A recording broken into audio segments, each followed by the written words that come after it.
Tea తాగితే mind రిఫ్రెష్‌గా ఉంటుందని morning tea తాగుతాం. ఆ టీయే కాదండి, ఇలా శంకు పూలతో రెడీ చేసుకున్న టీ కూడా చాలా బావుంటుంది. మైండ్ అయితే మంచి రిఫ్రెష్‌గా ఉంటుంది.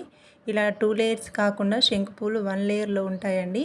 వీటిని కాడలు తీసివేయాలి. వీటికైతే బాగా చిన్న చిన్న చీమలు పడతాయి. మంచిగా దులుపుకొని స్టవ్ మీద గిన్నె పెట్టుకొని వాటర్ పోసుకోండి. ఈ 4 పూలతో చేసినటువంటి ఈ టీ అయితే ఒక్కరికి సరిపోతుందండి. ఇందులో అల్లం ముక్కలు యాడ్ చేసుకొని వాటర్ని బాగా మరిగించుకోవాలి. ఇలా కలర్ అయితే చేంజ్ అవుతుంది. ఎంత బాగుంటుందంటే ఒకసారి మనం తాగామంటే మళ్ళీ మళ్ళీ చేసుకొని తాగుతారు.